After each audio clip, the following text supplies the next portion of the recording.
We'll now stand to say the karakia. Ki te uru, whakatakateo ki te tonga, kia mākena ki uta, kia taratara ki tae, e hia ki ana, e tio hi hoka.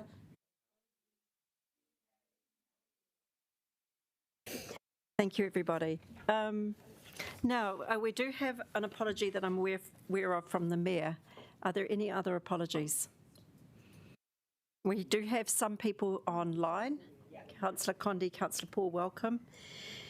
Okay, so I think it is just the Mayor at this stage, so I know some people will have to leave early from the next session.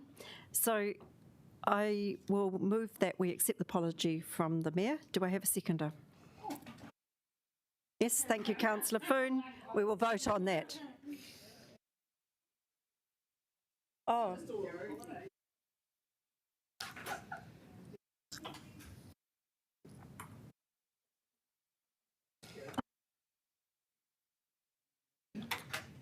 Councillor Foon seconded it.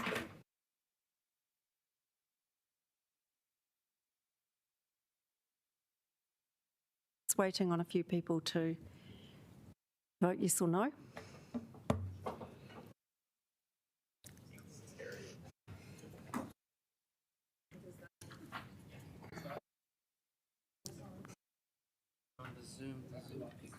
And the Zoom people.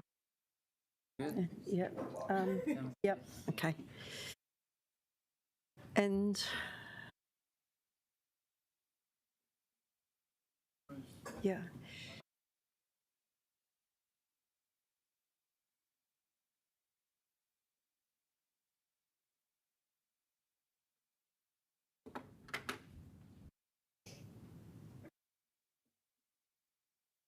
All right. As you can see, that was unanimous for those who are here. Thank you. Conflict of interest declarations. I call on members to declare any conflict of interest they may have in relation to the matters on the agenda today. Do we have any conflicts of interest? No? Good. Confirmation of minutes. I move that this committee approve the minutes of the same meeting which was held on the 6th of May 2021, which have been circulated, and they be taken as read and confirmed as an accurate record of that meeting. Do I have a seconder? Thank you, Councillor Matthews. I'll put that motion, which has been moved and seconded, so please vote yes or no.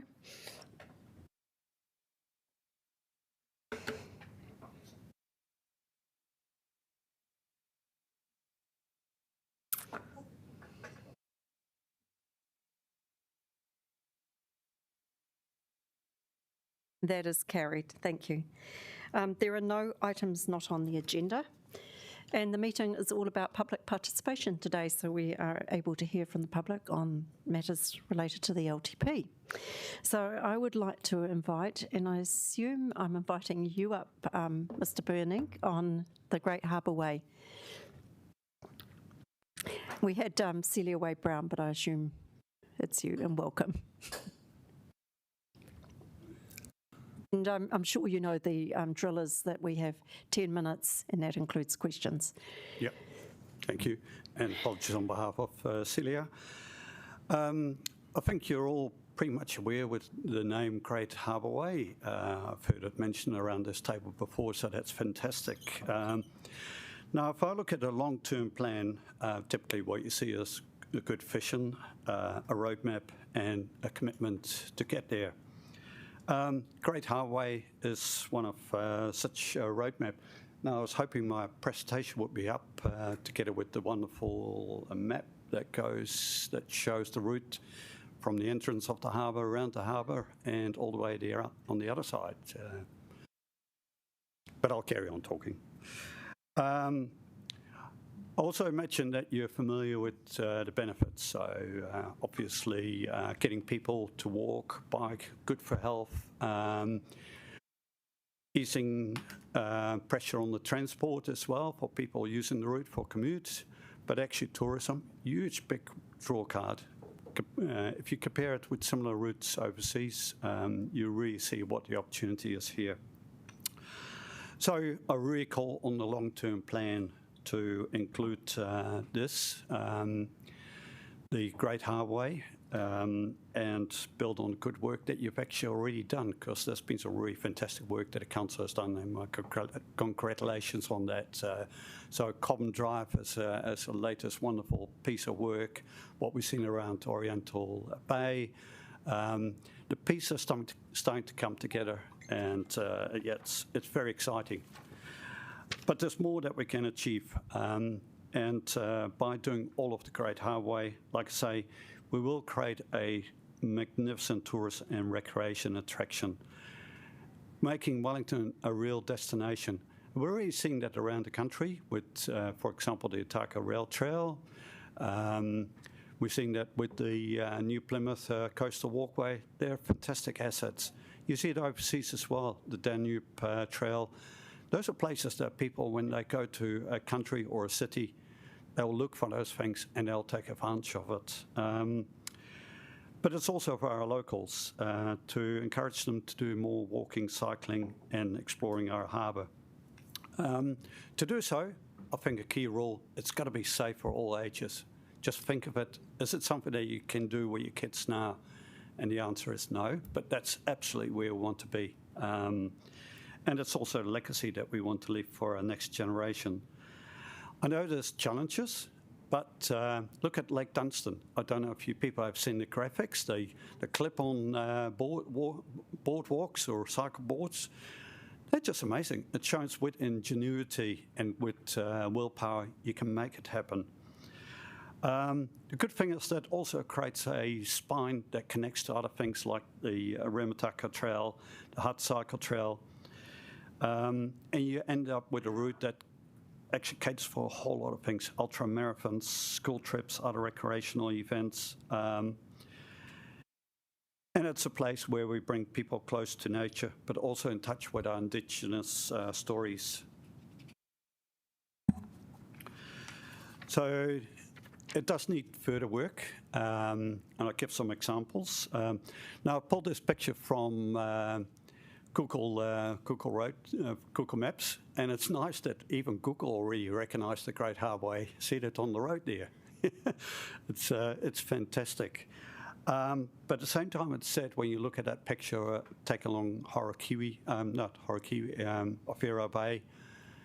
It is a road that's focused on cars with a small footpath where cyclists are expected to cycle there as well. And that's a good example. Would you take your kids cycling there? Probably not. You certainly wouldn't take them on the road. And certainly wouldn't be nice for the pedestrians and people with disabilities in particular to actually have cyclists share that path.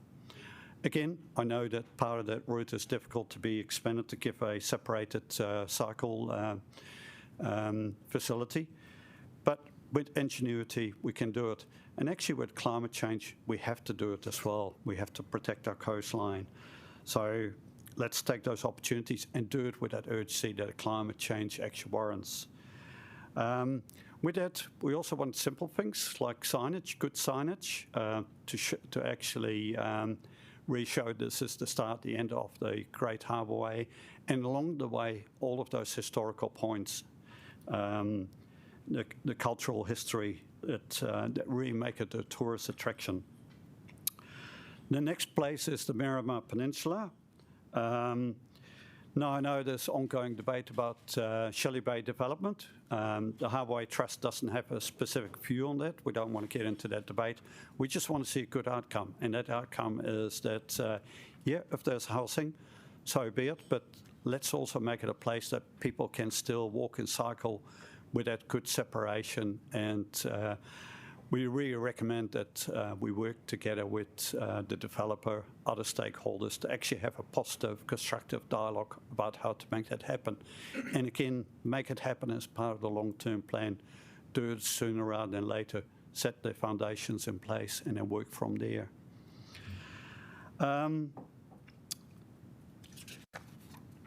The Evans Bay, Oriental Bay, Wellington waterfront.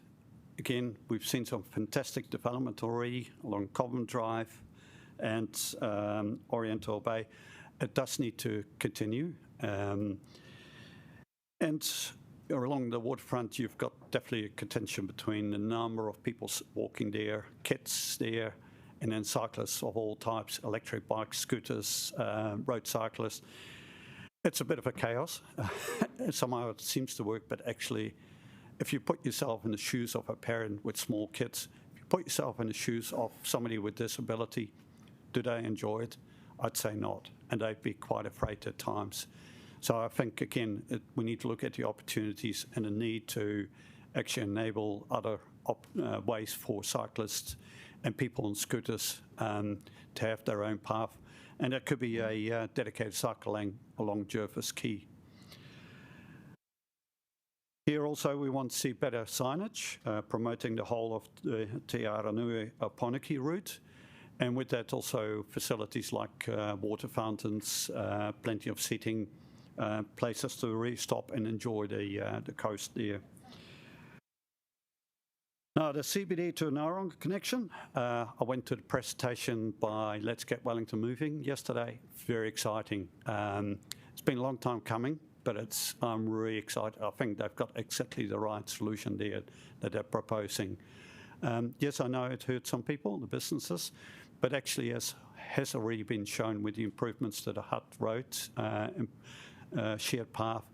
Actually, businesses make it work, and I've got to congratulate the business owners and the people using those businesses, pulling into the driveways, out of the driveways. They're all courteous. They actually respect cyclists, and it sees amazing behaviour. But also what I've seen with amazing uptake of people walking and cycling. And I emphasise the walking because it's not just about cycling. You know, I come from a cycling background, but I actually really want to strongly advocate for walking as well. It's so important. And we see more and more people walking, and actually walking long distances that whole way to Naronga Gorge. We've already started talking to Centreport about the ferry terminal development.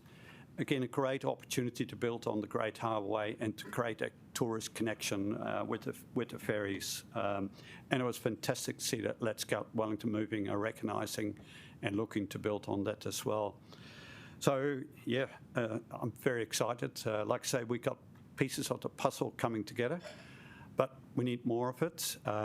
So what I've highlighted are things to be done by Wellington City Council, but it's not Wellington City Council alone. It's also the Greater Wellington Regional Council, it's the Hutt Council, and it's communication, the working together between those parties. And where possible, we're quite happy to collaborate with the parties and bring it together. So we're doing this presentation to those councils as well. So in summary, yeah, we definitely would like to see, expect to see a investment in the Great Harbour Way as part of your long-term plan. Like I say, I want you to work with the Hutt City Council, Greater Wellington Regional Council and other stakeholders to collectively realise the vision of the Great Harbour Way. With that comes, I need to point out, it comes out with substantial benefits. And that's not just the tourism benefits and the health benefits that I've talked about, but also those investments that you've done and also that NZTA are doing with the Petone to Naranga connection. It's only by bringing it all together that you see the real outcomes, the real benefits being realised. We've submitted a written submission, a very substantial, detailed written submission that we urge you to look at. Ron, you are out of time, so if you can just wrap up with a sentence or two. Okay. Yeah, so in essence, the long-term plan provides and should provide that excellent future for our whānau tamariki and give them that amazing asset that the Aranui-Aponiki will be. And actually hear the words of your opening karakiti in that as you walk along that shoreline. Thank you very much. Thank you, and thank you for that wonderful presentation with all those brilliant photographs. It was compelling. Thank you. Right. There isn't time for questions. I'm really sorry. Really? You used your 10 minutes. But thank you again. Okay. All right, much appreciated. Yeah, thank you. Okay, thank you, Ron. Now, next up on the list is the New Zealand Memorial Museum Trust. I have got, Yes, right, online. Welcome, Sir Don. Now, you do have 10 minutes. It might be a bit hard for us. Would you like me to give you a hand? Put my hand up like this when you've got a minute to go? Okay. Can you hear us? Yeah. Okay, I will. Yeah. You will need to unmute.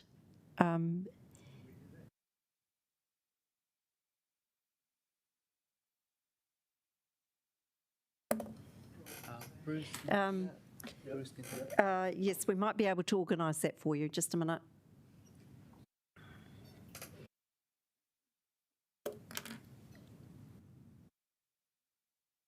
We're just trying to organise our sound. Sorry about the delay.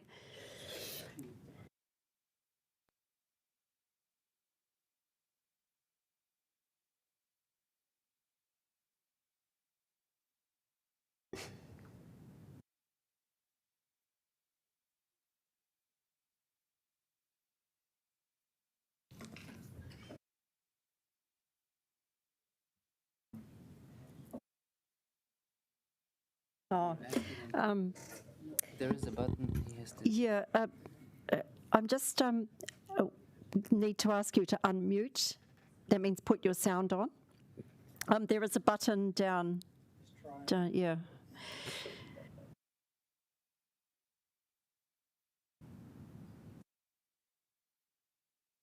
I don't know if you can describe it. I wouldn't trust myself.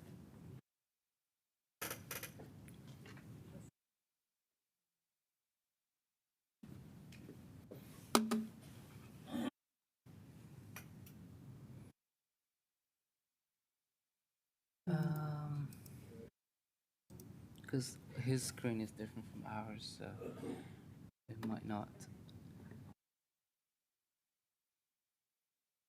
Can he ring us on his phone?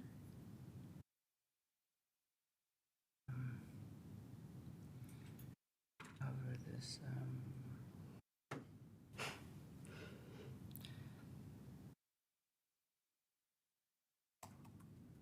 He could ring us. He could ring me. He's gone to get some help. Good idea. Right, he's going to call us. So, or we can call him. Can he call? I haven't got my phone. Okay. Do you want to give us a number? Yes. Oh, okay. What's the best number? We're just trying to work out the best number for you to call us on. Okay, thank you.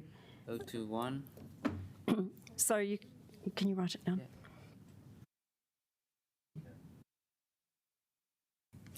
Yeah. So Sir Don, would you like to ring this number? I'll just give it to you now.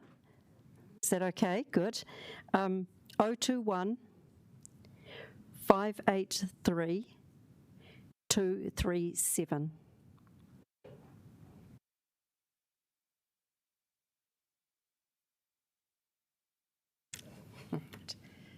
To put it on speaker. Hello. Hello, how are you?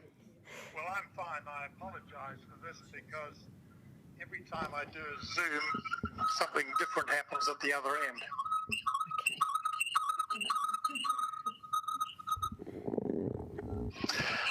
I'm getting a signal on my screen to say the host would like to unmute you, and I've agreed, but nothing's happening. I think I will close off my screen. Talk to you on the phone would be the easiest. That's a good idea. Yeah. Right, so Well, thank you very much anyway, and I apologise for this. But look, I'm not going to take up all the 10 minutes. I just want to make 3 points which I think are relevant. Number 1 point is why this town of Lurkenwa? Well, it's a very special town because the people there still remember the liberation which was given to them by the New Zealand Division 102 years ago. They haven't forgot it. They're reminded of it every day. But when New Zealanders go there, all they see is a plaque on the wall. Where can they see or where can they hear about the New Zealand story? Now, this is where New Zealand kind of fell down in the 1920s. All our allies in World War I built their own museum come visitor centres. But for us, New Zealanders, great travellers all the time, you can't go and hear the New Zealand story in the Australian Museum or the British Museum or the Canadian Museum or the American Museum, the South African Museum, or even the Indian Museum. They're all there on the Western Front.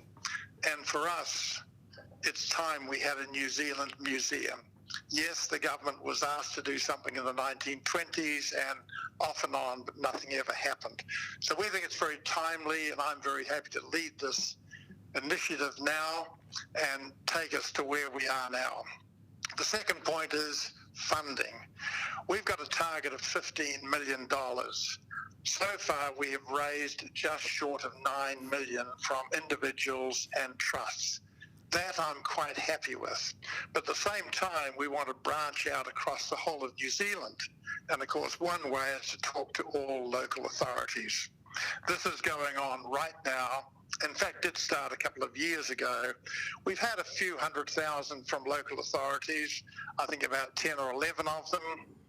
And they have given anything from 10 cents per citizen to $1.20 per citizen. We hope, of course, you'll look at something like $1 per citizen spread over 3 years.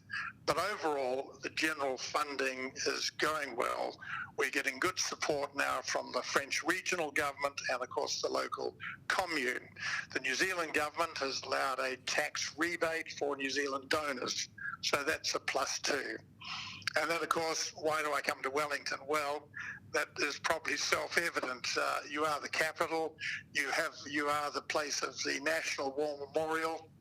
And, of course, only just a couple of years ago, the French themselves opened up or unveiled their own war memorial in Wellington. And, of course, the Wellington Regiment actually played a very major part in this whole liberation of Le Quesnoy. So the linkages are pretty powerful. And the intention overall, let's make sure there's a place on the Western Front which not only recognise the humanity, the ingenuity and the courage of New Zealanders, but a place where travelling New Zealanders can hear that story. More for my grandchildren and their grandchildren. But unless we start, it just won't happen. So thank you very much for the opportunity. So how do we do this?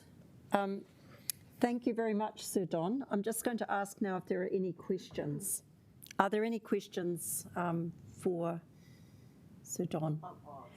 Yes. We have one from Councillor.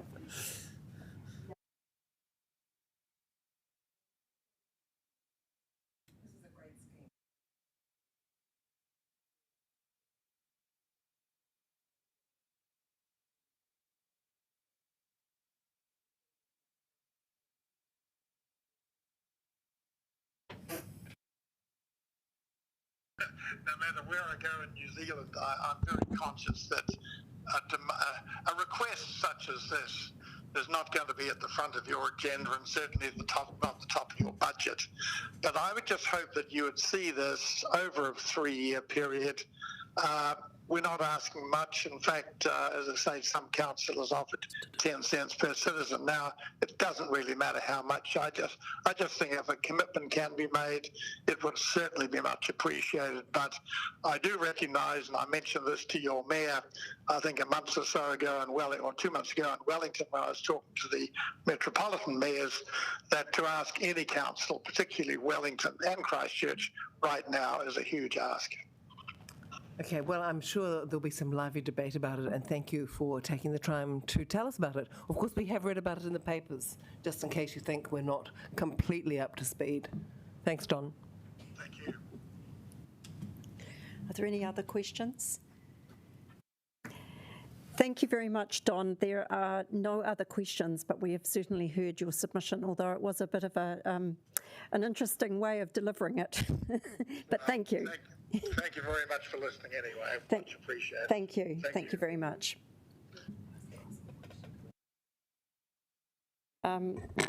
Right, well, that was a bit different, so we'll move on now to... Those brothers all sound alike. I think it might be next up is Jessie. Is that right, Mr. Matthews? Oh, okay, no. So then it might be D-Sport, Katrina McBean. Hello, welcome to the table. Thank you. And as you're an organisation, there are 10 minutes, which needs to include questions. It does go quite quickly. Would you like me to indicate when you've got a minute left? It's fine. You're fine. Okay, it's up there. on? Right. Thank you. Some of you may recognise me from the presentation recently from the Class 4 gaming. Thank you. So I just want to reiterate that D-Sport is an organisation that provides disability sport and recreation for people in the Wellington region. Disability represents 1 in 4 people in this country, so approximately 95,000 people aged 0 to 14 have a disability. At D-Sport we go and inspire, enable and achieve to get people involved. And so when the opportunity came to talk to you about the long-term plan, we saw this as an opportunity to actually present some of the issues. Some of you will remember last time when I presented, I raised that cost as a barrier, and for disability sport, cost is a significant barrier for us. And so when we noted that recreation facilities, including things like the ASB Sports Centre, the costs are going to go up, it did raise a red flag for us. For you, it might not seem significant that a $2 an hour raise in access to the facility, but you may recall that you've recently imposed a sinking lid on our funding. So you're squeezing us from both ends through this plan proposal. So having had our funding streams limited or potentially limited in the future, we're now facing an increase in cost from you. So from an organisation that relies on external funding, 98% of our funding is funded through third parties, not from our members, we find that decisions like these are quite concerning to us and for our members. We also believe that it's not actually in the principles of the Council's strategic direction of actually being community-led and looking at community well-being when decisions, and multiple decisions, there are some other plans coming through which are up for consultation at the moment, appear to be overlaying multiple issues on top of people's decisions. So we have things like the Class 4 gaming, cutting funding, a decision with the long-term plan of increasing costs. We have issues around parking, where parking now is, the parking submissions are currently open, and looking at limiting access to parking or parking costs going up. All these decisions overlaid on top of each other end up marginalising marginal communities even further. And for us, what we would actually like to do is we'd actually like to work with the council, with councillors and with the staff to see how we can actually work through this at the beginning of the conversations rather than at the end of conversations. And so we are actually here presenting to ourselves to say we are a group that would like to work with the council and see how we can actually make solutions that are meaningful and are sustainable for the community. An example is that we're currently working with the New Zealand Campus of Innovation and Sport at the design phase of the facility up at the old CIT venue. We're talking with designers and architects about things such as the width of doors, the size of beds, how do we put cooking facilities in this accommodation to make it accessible, not for just the tall blacks, but for our wheel blacks as well. So being at the beginning of the conversation actually means that the costs are going to be minimised and mitigated, and hopefully, you know, there will be a facility there that will enable all athletes to be able to use it. But it's an example of how we can work at the beginning of the conversation rather than what has historically been an ableist approach of being an add-on at the end, which always increases costs. And for us, we're very conscious of costs. We don't want to incur costs on our members, nor do we want to incur costs on the community. So for us, we'd like to actually offer ourselves as a group who can help with this, because navigating through this in the future is going to be increasingly difficult. I just had a quick look, and Stats New Zealand indicate that currently 16% of the population is aged 65 plus. By 2048, it's going to be over 26%. So the ageing population is going to get bigger and larger. The issues that many of the ageing population face, and issues that many of the mothers and caregivers face, are the same discussions at the beginning and not the end. We do have a couple of questions. So I've got a question from Councillor Pannett, and then if we have time, one from Councillor Fitzsimons. Sure. Thanks for coming in.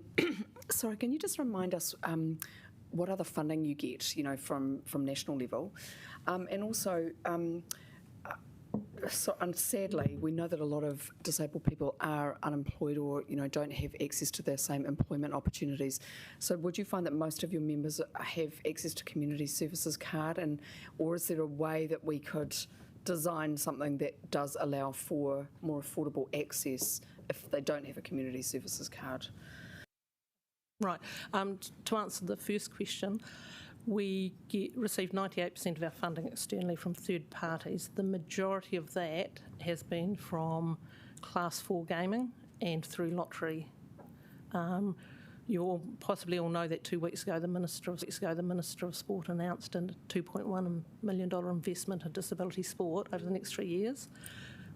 We have been one of the recipients of that, so we will be able to be receiving funding which will be tagged for employing another staff member, because it's basically just me trying to do this. So for us, that's a huge one, but it still doesn't address all the issues of equipment and the competition team costs of venue hire and training, travel and accommodation. In terms of your second question, Councillor, we don't ask as a general rule, but I would assume a vast proportion of our members do have some financial needs. Well, we're different in Wellington.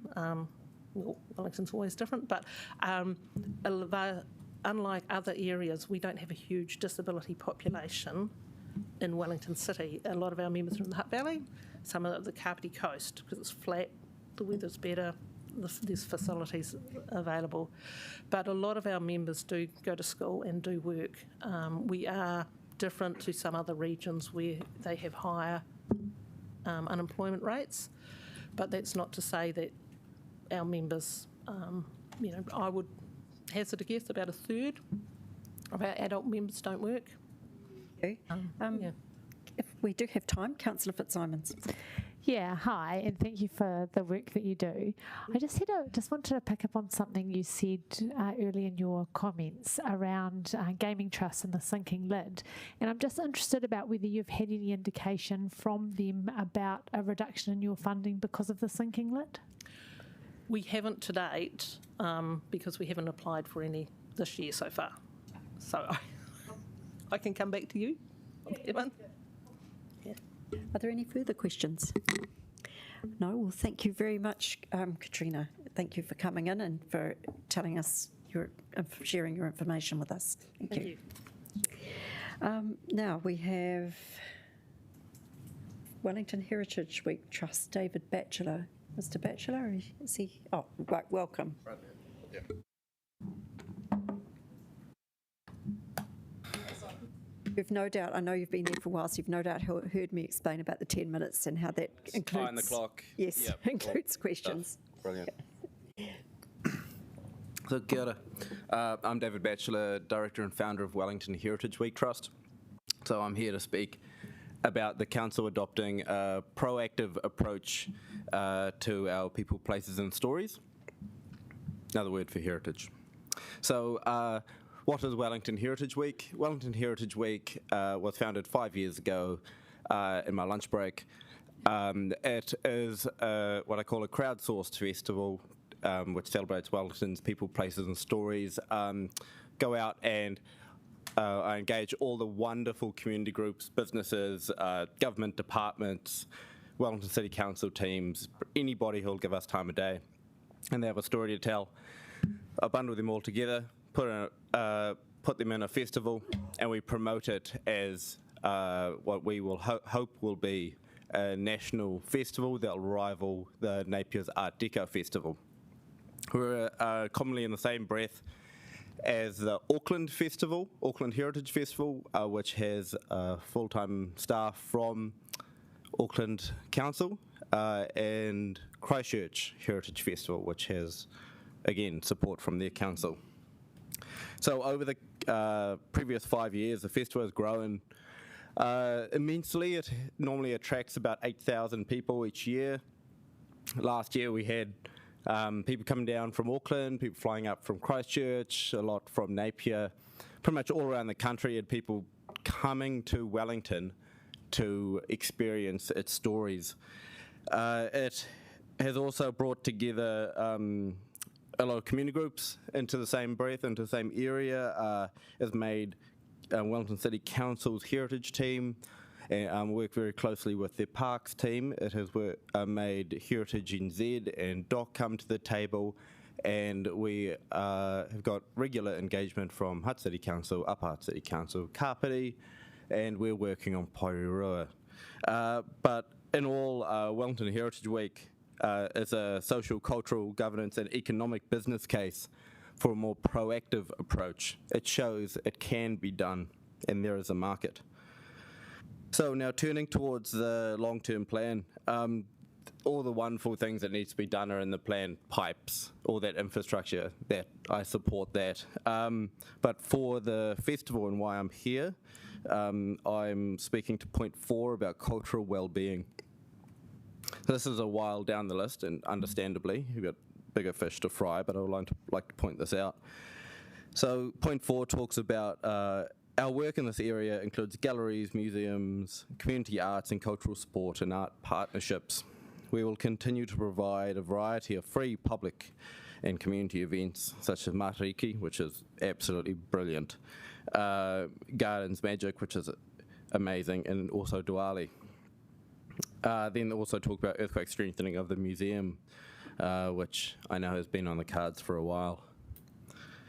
So this statement, what's in the long-term plan, currently reads as business as usual to me.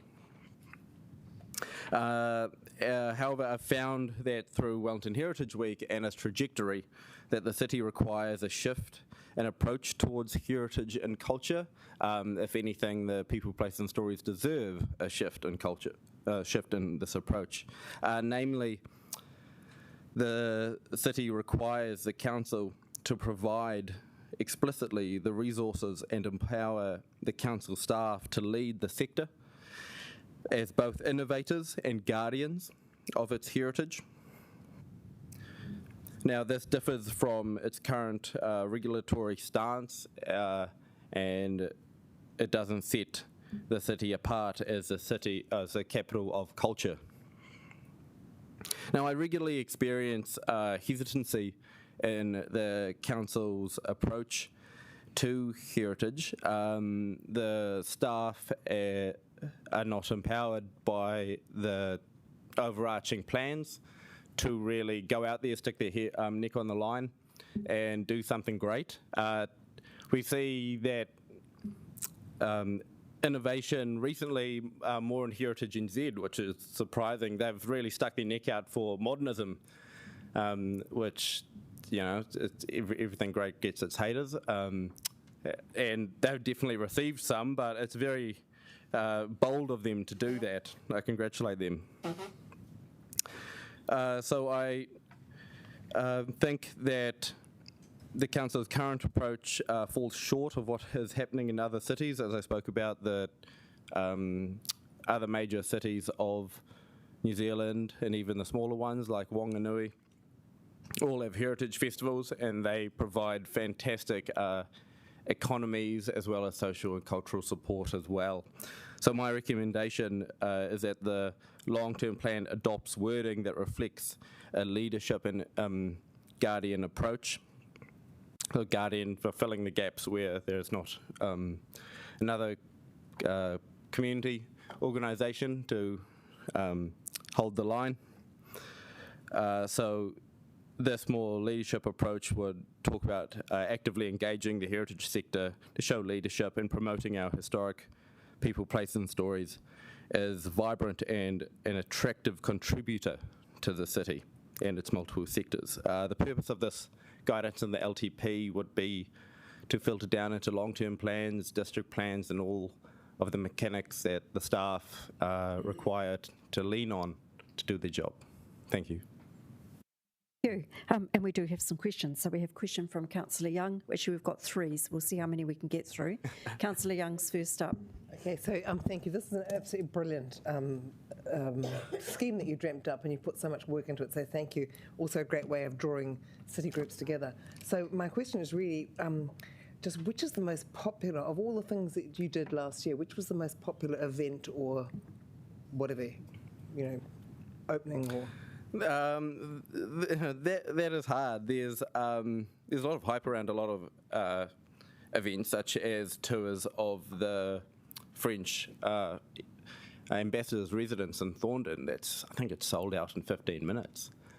And I like when it sells out because that means people will come back again. People talk about it, and then there's hype about it, and people travel, and I get people messaging me going, "Oh, can you actually get me tickets to this?" Like, that's great. When the black market pops up like that, it's brilliant. So there's many fantastic events. My personal favourite one where I went to was walking tour of Bolton Cemetery in the wind and the rain. It was horrific weather, but everybody still turned out. Thank you. Just in the interest of getting through everybody, I'm going to go to Councillor Panner if we have time. Councillor Calvert. Good. Thank you for the great work you do, and I'll follow up with staff as the heritage person. Just wondering if you are thought of working with mana whenua to look at the other parts of our history as well, so not just more the European part. Yeah, every single organisation spoke to we've been trying to get their support to engage iwi. We approach them directly, but normally it's a partnership, relationship basis. They'll normally open the doors. So we're working with DOC to get tours of Machu Somes Island, and they've got close connections with the iwi that organise that, and also the Eastbourne Forest Rangers who do the tours. I spoke with Mark Lindsay, Heritage Manager, explicitly about engaging iwi. I think I'm engaging I've tried to get in touch with the local council's, I think, iwi advisor, might have a different title. Yet to hear back, though. Thank you. And Councillor Calvert.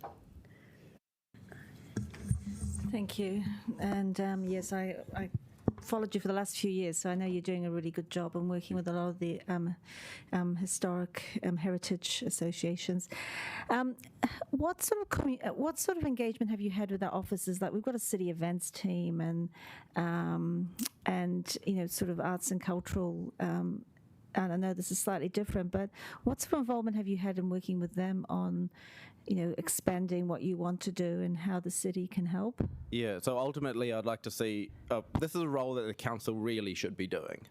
They really should be running their own heritage festival in lieu of what I'm doing. I just did it because you guys aren't doing it.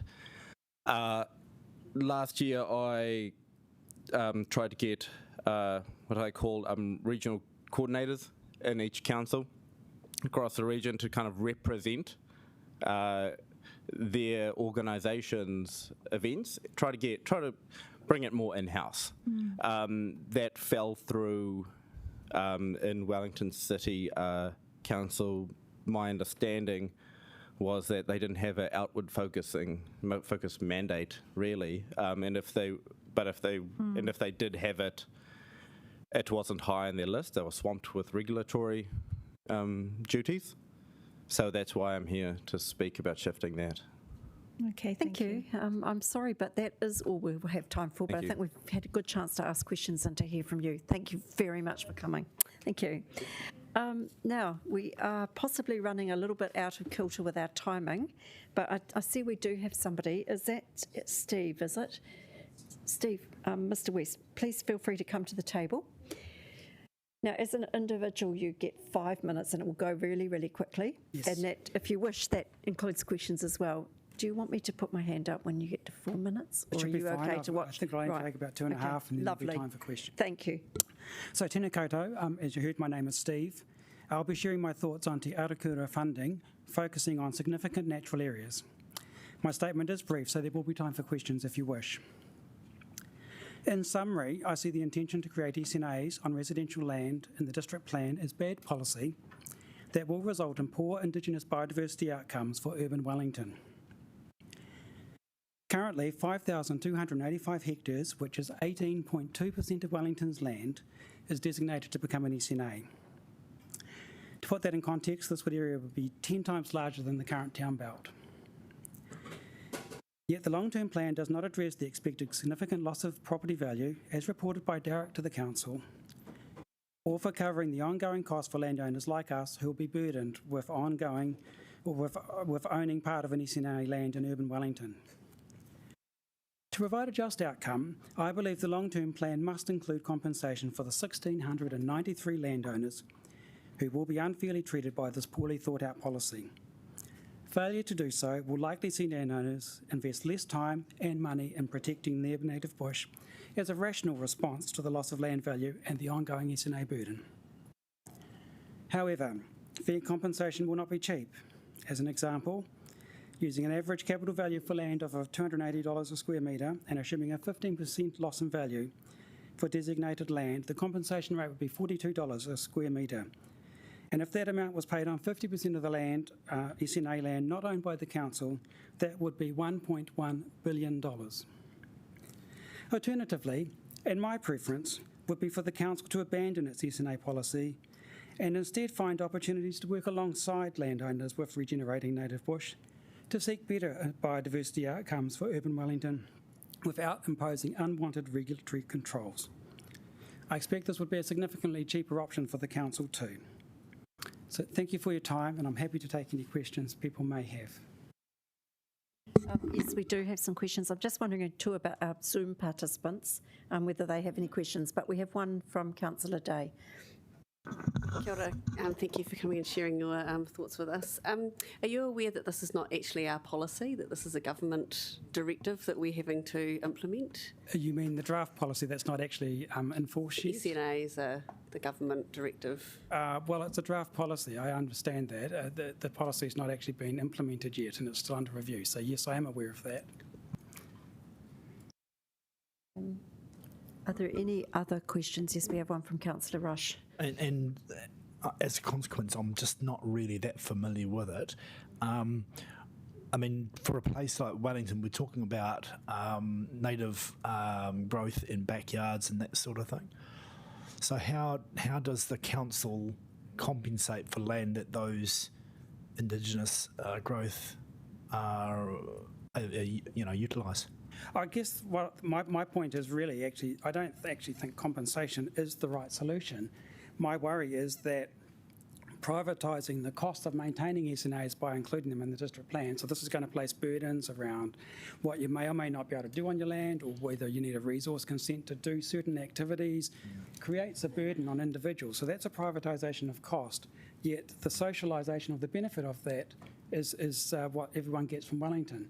And the Derek report is pretty clear. The loss of land value for landowners is sort of 5 to 30%. So we're talking very serious money for people who happen to have a bit of bush that's been tagged as significant. I look at our own land, it's got mahaui and rangiora on it. Hardly significant, you would think, because it's very common, but apparently it is. No one likes our blackberry, though, or our fennel, or our holly trees. But yeah. Okay, thanks. Are there any further questions? Councillor Panner, it'll have to be quick. Have you talked to any council staff about this? Yes, we've actually had them come and look at the land. Right, and their view was that it did qualify? Yes, except the blackberry. So that area will be likely to be excluded. So for us, that means our land area included might reduce from 48 to 44%.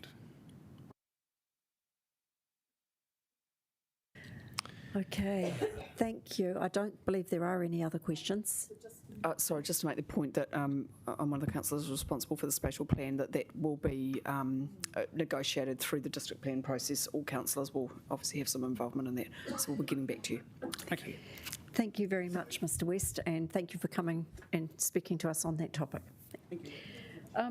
Now, I actually think that we have a cancellation for our last speaker. So, am I correct? Yes. So this is the end of this section of the meeting. So I will now move, we can finish early, and I will now move that the committee receive the information and thank the oral submitters for their submissions. Is there a seconder for this motion? Thank you, Councillor Rush. Is there any debate? No. That being the case, I will now put the motion which has been moved and seconded. If you're in favour, please press 1, otherwise press 2. Thank you.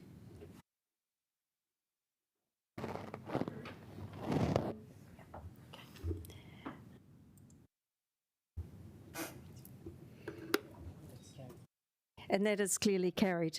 So thank you for that. We will now stand and say the karakia to close the meeting. This meeting closed. Yes, there's a different meeting at 5 o'clock. Right, so, Una here. Kia wate, kia mama, te wairua.